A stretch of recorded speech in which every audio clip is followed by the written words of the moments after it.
coming off a nice little sneeze there, dude, in the intro. Yeah, man. Welcome to episode 12 of the Russo and Goodwin Show. Can you believe it's been 12 episodes since we started this show, dude? Felt like yesterday we were just begging for football, and now we're officially into week 8. It's wild.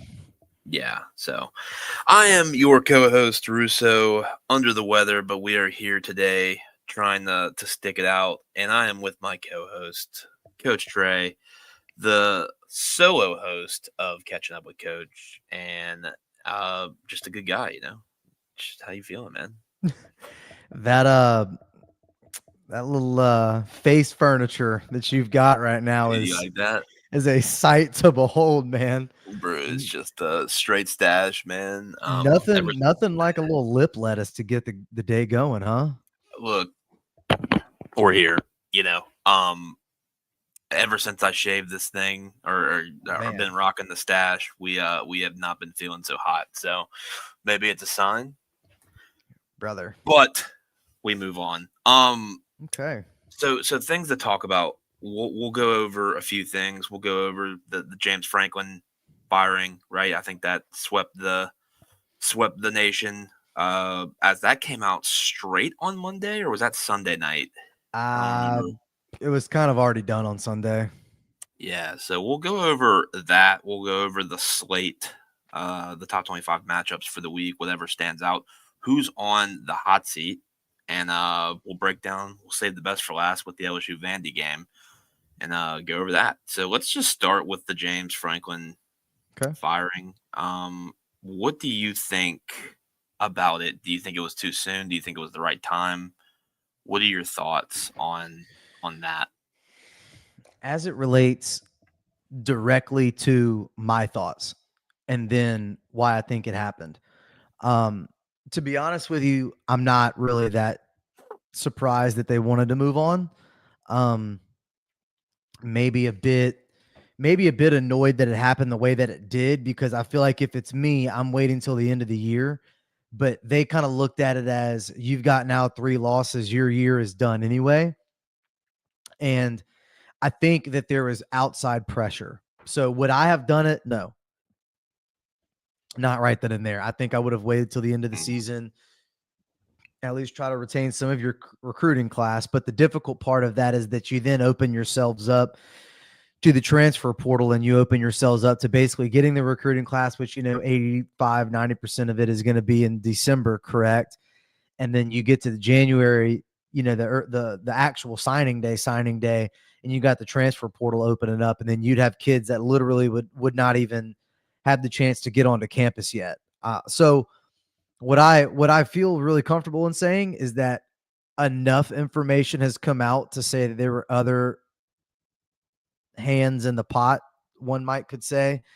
And if that's true, allegedly, of course, we're in a dangerous place where, if how do you professionally say that?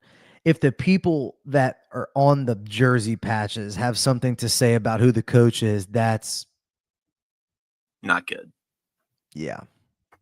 I mean, I think this is twofold, right? I think one, I don't think there was any right time of doing this. I think this was probably going to be the end result of this season anyways, given the lack of winning those big games and, just the 3 games slide there, this season.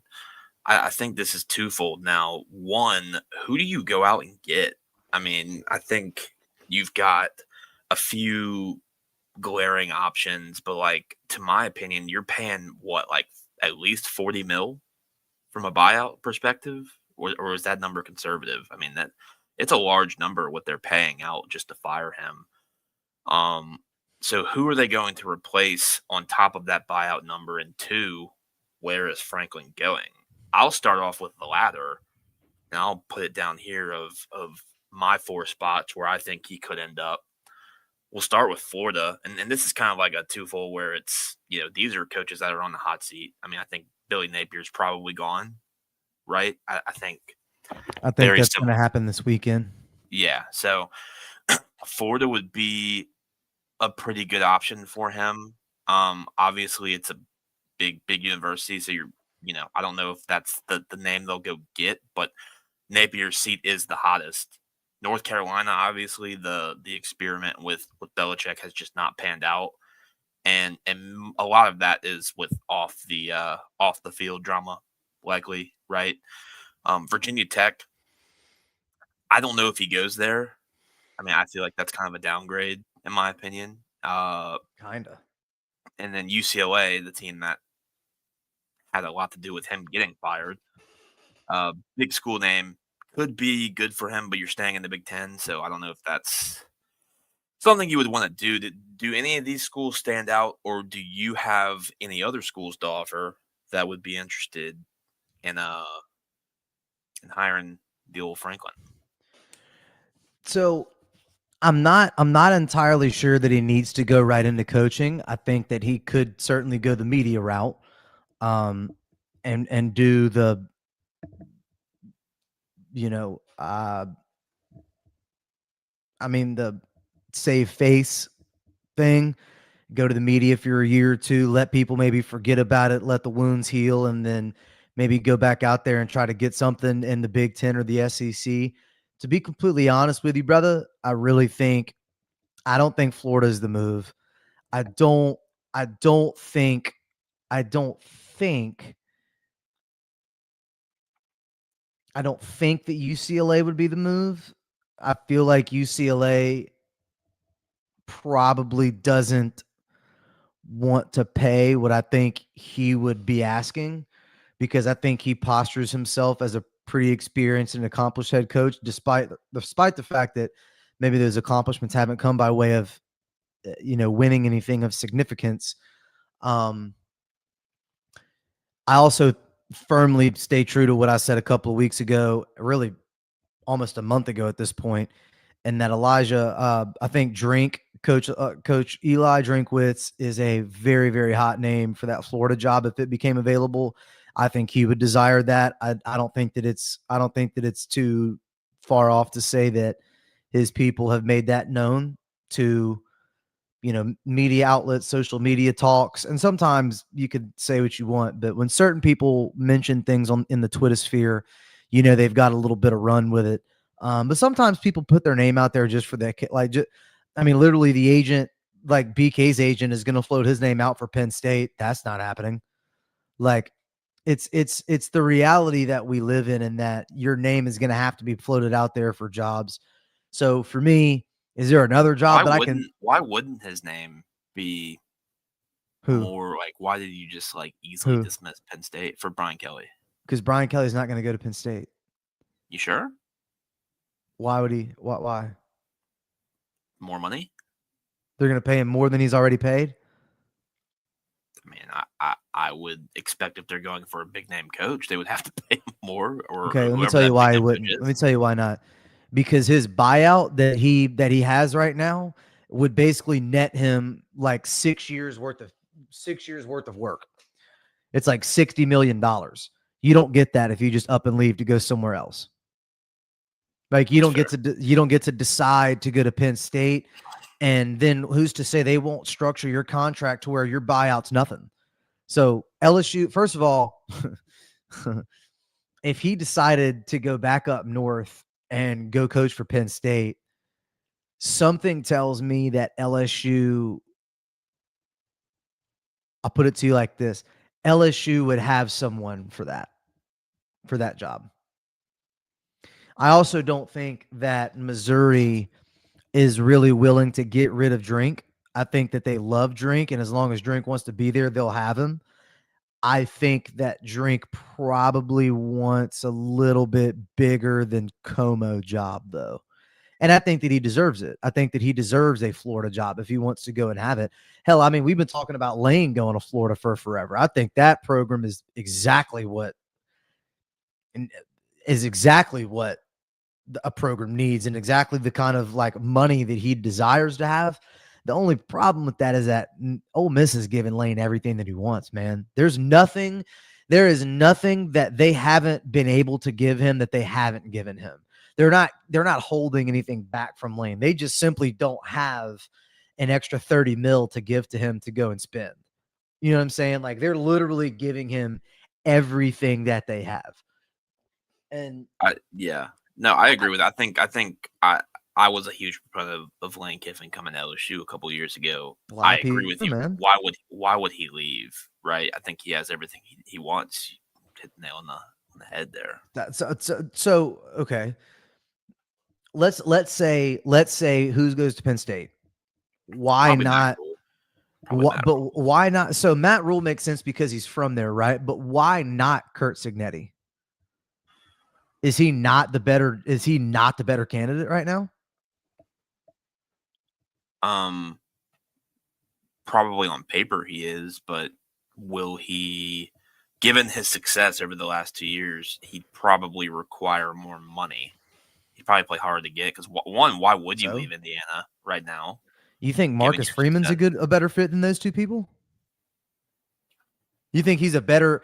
Do you think Marcus Freeman is a better option than those two people we just At named? Penn State, Yeah.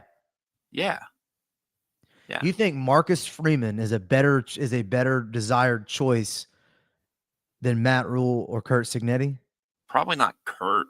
It would be close with Kurt. Okay. I think with Okay. Matt Rule, there's a lot of meat on the bone there. I think Marcus Freeman is getting thrown around disrespectfully. I actually think Marcus Freeman's great. Same, I same here. actually think that he's great. I do not strut the idea that he is James Franklin but 15 years younger. I think that that's a little bit disrespectful. They have a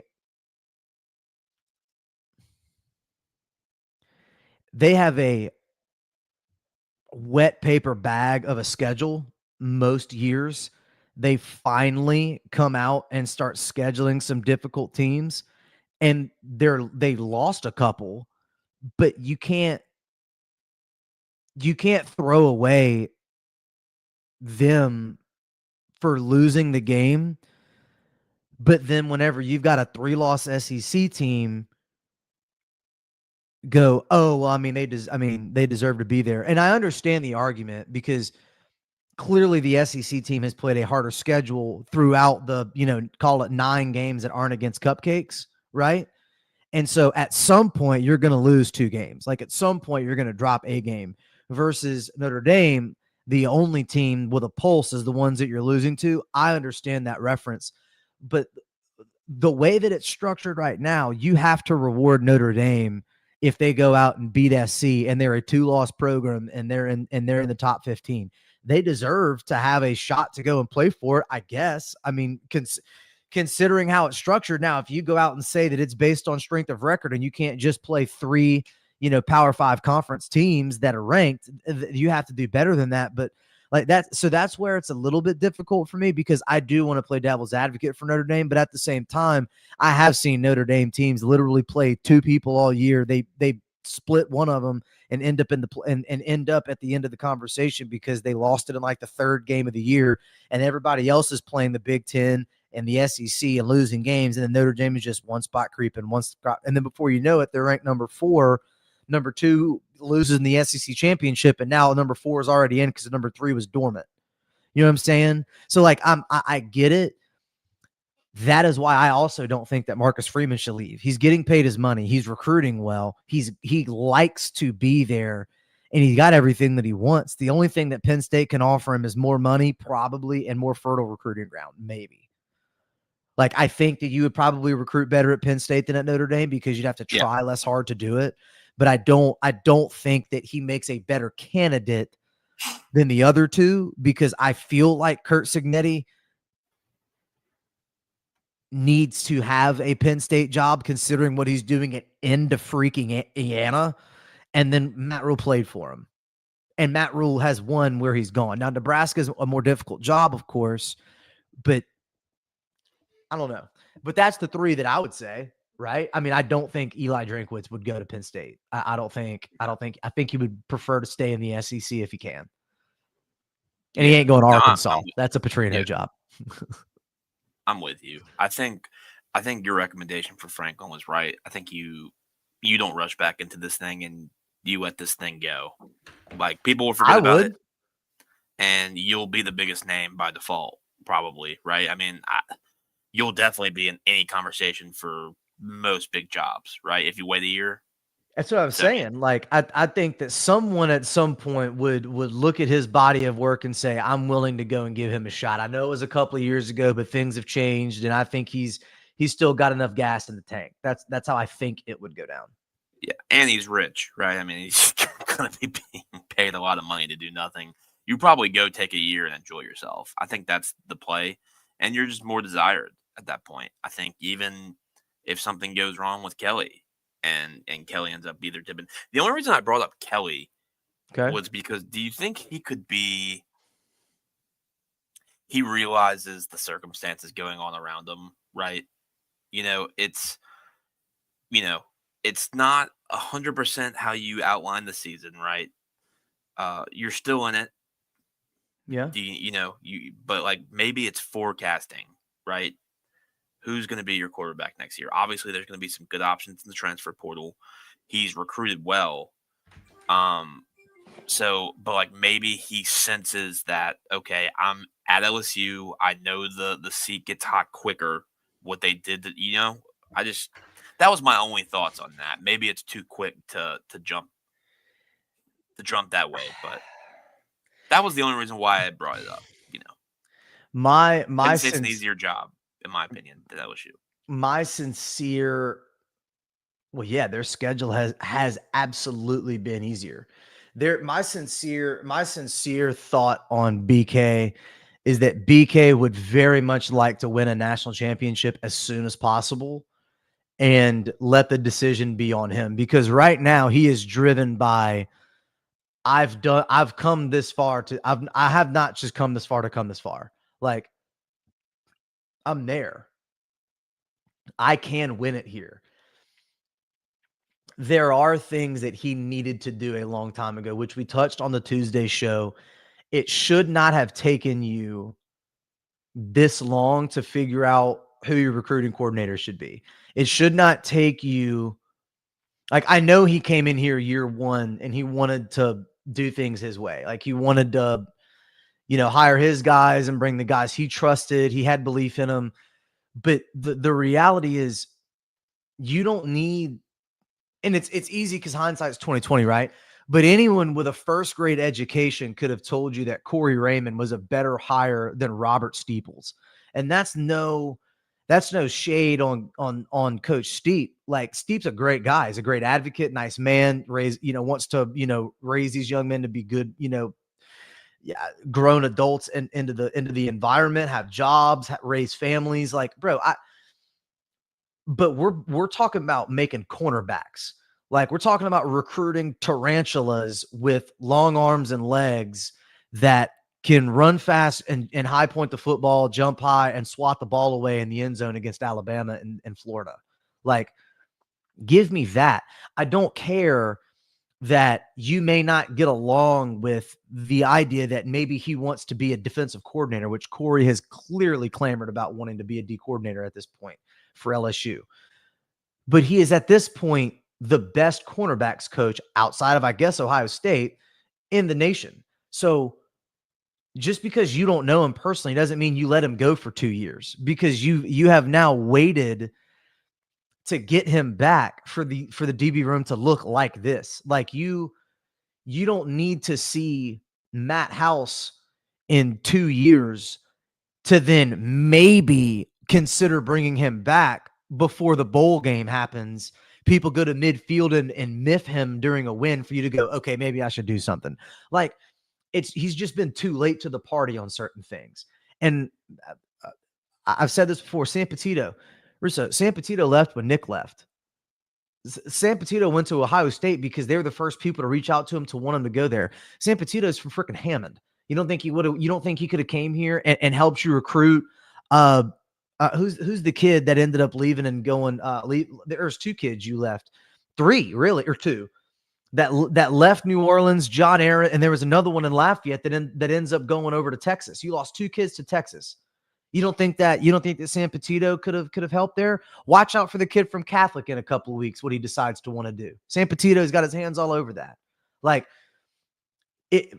Brian Kelly needed to give up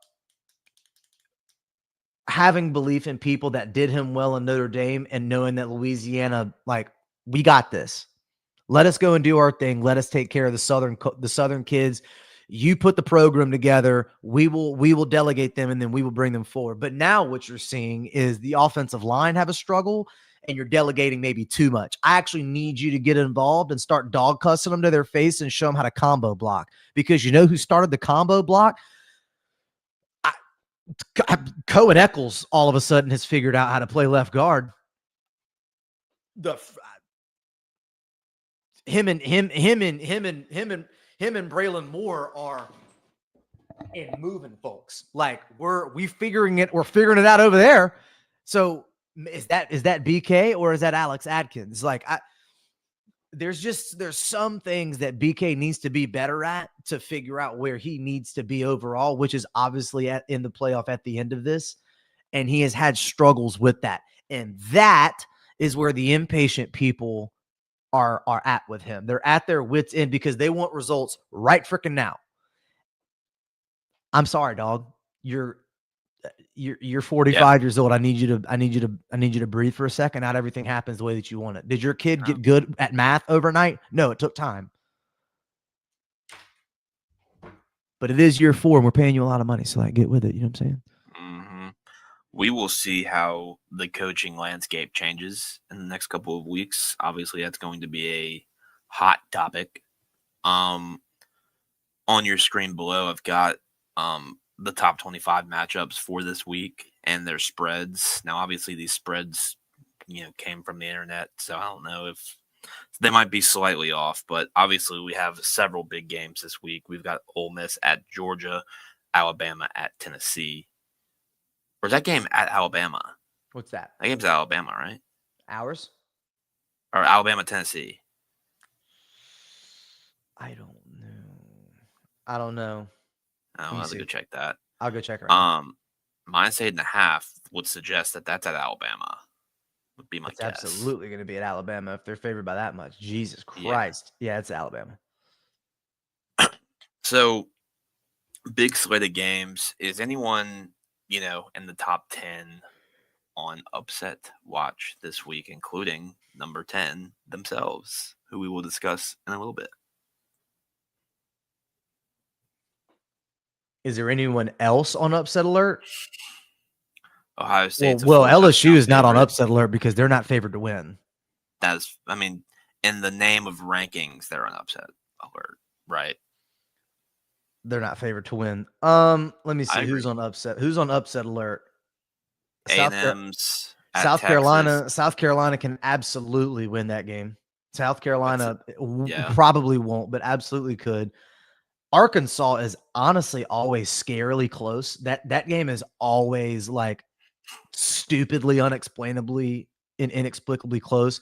I think Petrino is going to have something for that ass, though. He's coaching for a job. I'm just saying. I don't think that they beat him, but it's a touchdown and some points. Technically, in the ranking, Ole Miss is on upset alert, but Georgia's favored by a touchdown. Yeah. I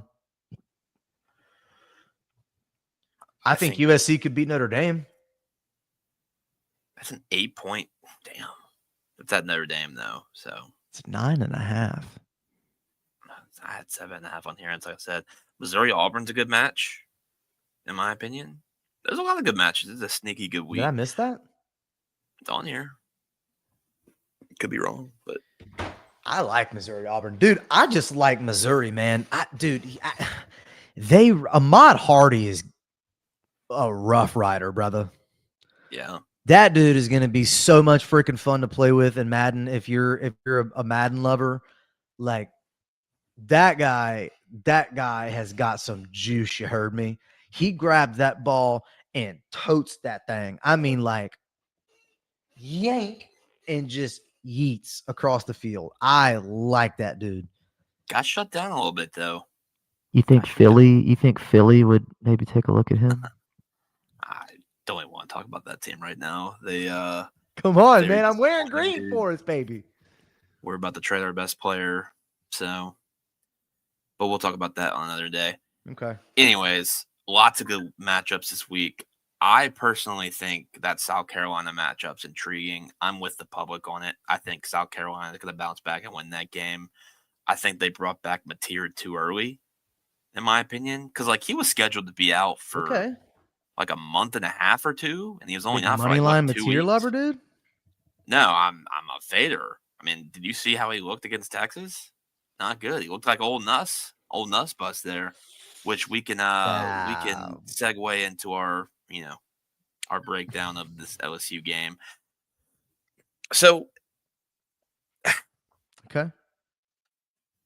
I don't love your tone. I have no idea about this game. I don't. I think if you look on a couple years ago, if you look on paper and see this, you're like, what? Vanderbilt's a favorite against LSU? Like, what's happening? It's it's not that shocking. Um, Vanderbilt's defense pretty solid. Now their rush defense is good. However, LSU doesn't rush the ball well, anyways. So I don't know if that's necessarily a thing to behold. Is their pass defense good enough to where they can throw Nuss off and get those one or two mistakes that have seemingly been sticking with Nuss throughout his Yeah. career. And that's not mistake. Maybe it's not a turnover guaranteed. It's just there is a throw or two that happens every game with him that ends up, you scratching your head. 2.5 point favorites still is crazy to me, but I genuinely don't know because we've got a lot of variables here. Is Vanderbilt that good? They looked okay against Alabama. I mean, they honestly they made several mistakes against Alabama. They were in that game. They could have Yeah. won. Um, they beat South Carolina, but there's an asterisk on that game with Norris being hurt in like the second quarter of that game. Otherwise, they haven't really played anyone. Is their offense more explosive than Ole Miss? Yes or no? No. Is their defense better than Ole Miss? Yes or no? Yes. Yes. Yes. So is From a that from a from a technical standpoint, I would say that they are. Yes. is it close? Yes. Because I don't think that Ole Miss is okay. So what do I mean by that? I think that Ole Miss schematically has Ole Miss schematically has a problem. Vanderbilt does not schematically have the same problem. Vanderbilt has a little bit still of the Jimmys and Joes thing, but they remind me of like a more talented Navy and Army team. Like they're gonna do their job. Their players are probably better than Navy and Army, but they're not like Tennessee.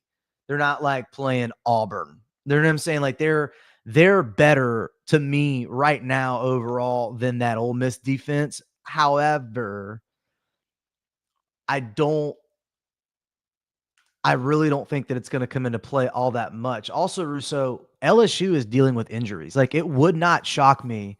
It would not shock me for LSU to lose this game, primarily because you are very likely not going to have Bernard Gooden, who is your best defensive tackle. You are not going to have Whit Weeks, who is arguably your best linebacker. You're maybe not going to have Jamari Butler, who is one of your backup edge guys. You're out Gabe Relaford for the season, who absolutely could be considered one of your top two edge rushers. Your depth is going to be called into question here, and I don't think that Devon Keys playing would be a bad thing. But is Devon Keys better than Whit Weeks? Of course he's not. Is CJ Jim Coyley or Zach Weeks or who's the kid from Ruston? I forget his name. You name the linebacker that might play there. They're not better than Whit Weeks. They're not better than. I mean, I love that Walter Mathis is getting snaps at defensive tackle. He's not better than Bernard Gooden. Bernard Gooden has been literally like slapping people around all year. So I have concerns about the injury bug more so than I have concerns about LSU. However, I will say if LSU decides to go bombs away, I don't think those Vanderbilt DBs can cover these LSU receivers. I absolutely do not believe that. I don't. And I also No. think no. Charleston Southern 45-3 opening game. Virginia Tech was an impressive victory at the time, 44-20 on the road. But Virginia Tech threw that but pill, brother. yeah, so Tossed him. South Carolina, what we've talked about already, there's an asterisk there. Then they put up a 70 spot against Georgia State while also giving up 21. And then Utah State 55-35. Say what you will about that. And then Alabama 30-14. On the road in Bama, had their moments in that game. I get there's injury issues. Every time I'm confident in LSU and push the chips in the middle, it never works out for me. So Yeah. I'm not in any way saying go all in. Okay. However, it's a great spot to bet plus money on LSU, given everything that I just talked about on their side. I think Vanderbilt. I think it's super close to Ole Miss. I don't think they're as good as Ole Miss. Okay. I think Ole Miss is probably 4 to 5 point favorite against them on a neutral site. Okay. So I mean, and LSU had their chances in that game. Is Pavia better than Ole Miss's quarterback? Probably. Yeah. Like throughout the season, yeah. A better runner. Trinidad Shambliss is a bucket, brother. I mean, that's what I'm saying. Like it's not like it's crazy to say that. Because Pavia's like 60 now, so like I mean, he is a veteran quarterback. Somebody on Twitter asked if he got a if he had a pension with Vanderbilt. Someone asked if he was fully vested in a pension at Vandy. No. I thought that was pretty damn funny. But yeah, I mean, this I wouldn't be surprised if LSU wins this game by possession. It'll probably be close. Now, we need 4 quarters. You need to limit those mistakes by Nuss, and you've got to have somewhat of a competent run game. Mm-hmm. We saw a little bit of Nuss do that last game. Now, like we've both stated in the past, every dang time he got hit, it looked like an A-bomb just went. Yeah, dude, like it looked like he tore an ACL out there every time. I mean, he's like freaking needing help. Take it back. Take it back. But hopefully, no. And he had an interesting interview this week, basically like confirming that. Yeah, he admitted to the ab strain. Yeah, like part of me was like, okay, that's a little selfish. Like, why are you playing? Like, you could have sat out. Like, we've been saying that since Southeastern. You could have sat out if you were hurt. Like, but I think LSU wins this game. I think I'm feeling we get over the 20 mark. Hopefully, I think that defense. I mean, if teams like Georgia State can put up 21 and Utah State can put up 35, given the struggles of LSU's offense, I don't know why you can't score a 30 spot here. That's just my opinion. So, I mean, I'm not saying the offense is going to explode and this is their coming out game, but they should score enough and give this defense a chance. Now, if you don't, I can still see this being a struggle, and it's not going to be easy on the eyes because we're just not used to a school the caliber of Vanderbilt doing this to you. So it could be a very interesting weekend given what could happen. But give me LSU on the win. Money line. Plus, 130, 120? Yeah. I mean, really and truly, LSU needs to win this game. Oh, 100%. Because you got A&M next LSU, week. you've got And this A&M is next week in a massive environment, and you do not want your back against the wall to happen before A&M. Like you need to be able to have 100%. everything in front of you with a night game at your crib, home, likely an undefeated A&M. Um, You've got to you get to that. You've got to win this game. This you is have to, this is a must-win game because like this could determine your playoff spot right because here. this is a barometer, because you're not even the best team in college football, and I like truthfully feel good about saying this.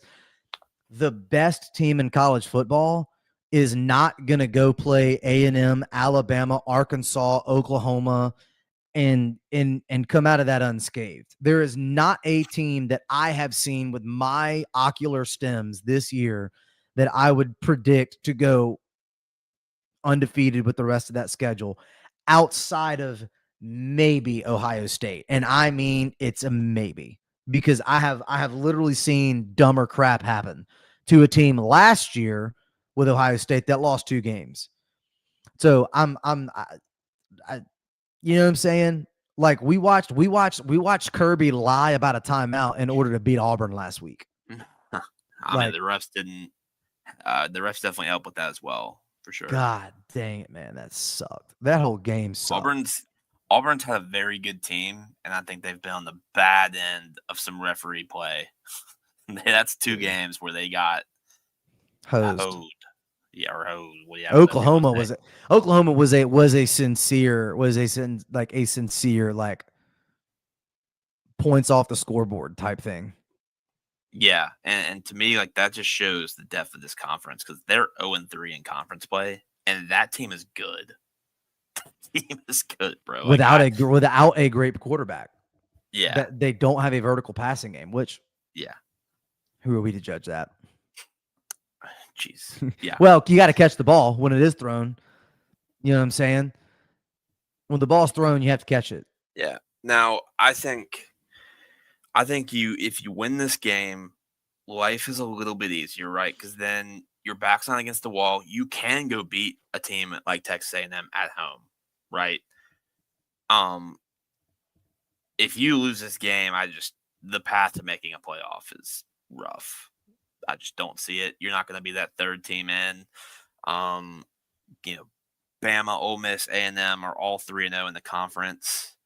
Georgia's 3-1. Ole Miss is probably about to be 3-1.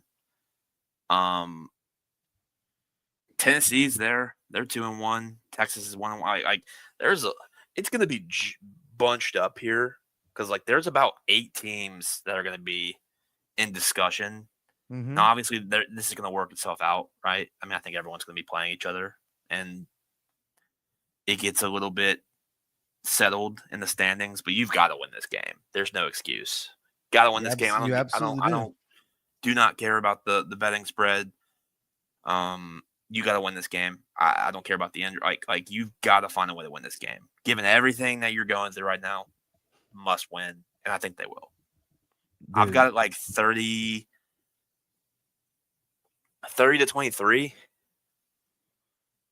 I from think the they'll score. from the I think they'll word score. Curtin himself.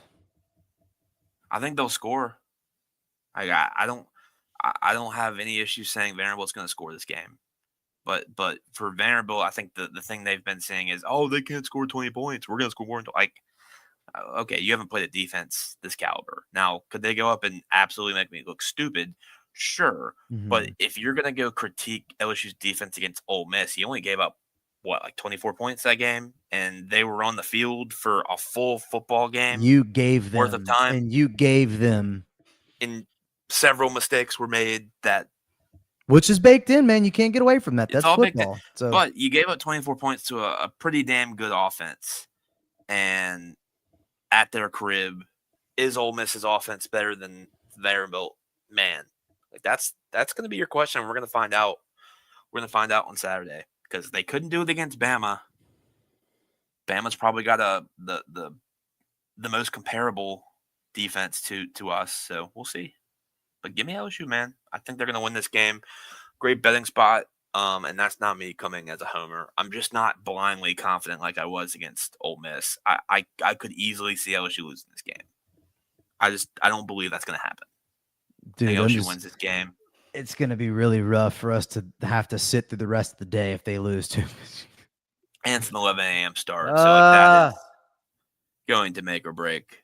And obviously, I'm not feeling so hot, so it's just going to be even worse. Especially because I'm probably going to be able to sit on the couch, enjoy some football this weekend. It's not going to be fun having to watch 2:00 games and whatnot. But anyways, I digress. That's going to put a bow tie on the show, man. 40 minutes. I'm surprised I made it through it without like sneezing on air or making a big. Feel good, baby. But yeah, man. Check us out. We appreciate the love and the support as we always get, and please keep continuing to support the channel with Coach Trey on Catching Up with Coach. It's a great show. I mean, he always has some one-liners in there that makes me laugh every damn time. Did I have one this time too? You did. It's a lot. Your show, like you and good. It's like good a lot. Like it's not like a bad a lot. Like there's a lot of content. There's a lot of talking. Like you fill that 40 minutes up with good stuff. So always like and subscribe to the channel. Support us. And man, go Tigers. Let's hope we can get the job done. And we'll be back here Tuesday for Catching Up with Coach and Thursday with the Russo N Goodwin Show. Y'all take care.